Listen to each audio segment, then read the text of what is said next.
বিরোধী আইন 2009 নামক কালো আইনে এবং অন্যায়ভাবে আটককৃত সকল নিরপরাধ মজলুম কারাবন্দীদেরকে দ্রুত মুক্তি দিতে হবে। আদালত কর্তৃক জামিন ও বিচারের ক্ষেত্রে দল, মত, ধর্ম, বর্ণ নির্বিশেষে সকল বন্দীদের ক্ষেত্রে বৈষম্যহীন আচরণ করতে হবে। হিন্দু হলে একরকম আচরণ আর মুসলিম হলে আরেক রকম আচরণ মেনে নেওয়া হবে না। আবার আলেম হলে একরকম আচরণ আর আওয়ামী লীগের নেতা হলে একরকম আচরণ মেনে নেওয়া হবে না। আমাদের হাতে হাত করে লাগিয়ে আমাদেরকে রশি লাগে আমাদের কোমরের রশি বেঁধে আমাদেরকে কোটে উঠানো হতো। আজকে কেন মেনন পাকদেরকে খোলা হাতে জামাই আদর করে কোটে নেওয়া হয় জানতে চাই।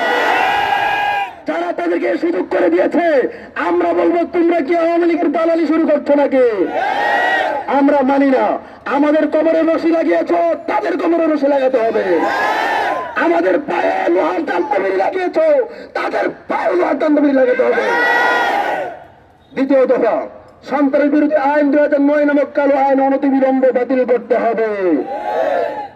3 নম্বর দফা, আওয়ামী সরকার কর্তৃক দায়েরকৃত সকল মিথ্যা মামলা প্রত্যাহার করে ক্ষতিগ্রস্তদেরকে ক্ষতিপূরণ দেওয়ার ব্যবস্থা করতে হবে। 4 নম্বর দফা, রাষ্ট্র কর্তৃক কোন অপরাধীকে গুম অথবা ক্রস ফায়ার দেওয়া যাবে না। আদালতের ওয়ারেন্ট ছাড়া কাউকে গ্রেফতার করা যাবে না।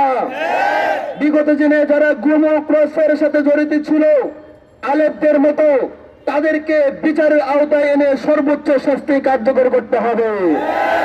দেশের সকল গুমখানা বা আয়নাঘরগুলো খুঁজে বের করে প্রকাশ্যে আনতে হবে।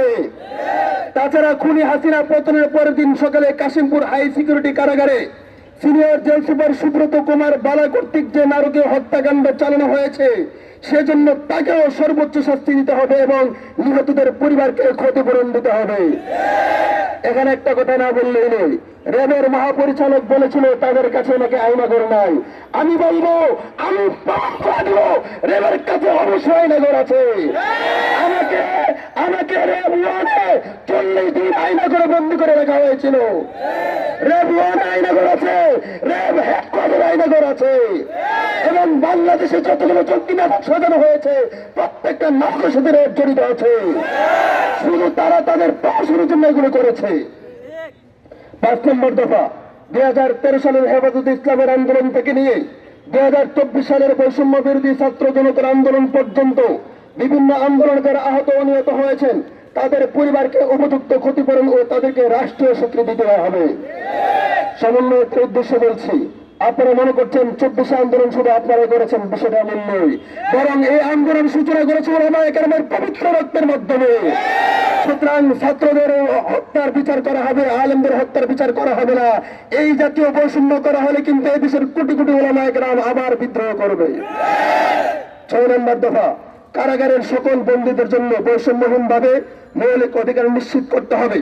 যুক্তরাষ্ট্র, Canada, Spain, France, Mexico, Germany এমনকি প্রতিবেশী দেশ ভারতের মতো প্রভৃতি দেশের মতো বন্দী দশায় প্রত্যেক বন্দীকে মাসে অন্তত একবার হলে তার স্ত্রীর সাথে কমপক্ষে 3 ঘন্টা একান্ত সময় কাটানোর সুযোগ করে দিতে হবে। সংগ্রামী সাথী ও বন্ধুগণ, আমার মৌলিক কথা হলো সকল নিরপরাধ মজলুম ও উলামায়ে কেরামকে অনতিবিলম্বে মুক্তি দিতে হবে এবং এই 6 দফা দাবি বাস্তবায়ন করতেই হবে। এই বলে আমি আমার সংক্ষিপ্ত বক্তব্য শেষ করছি। আসসালামু আলাইকুম ওয়া রাহমাতুল্লাহ।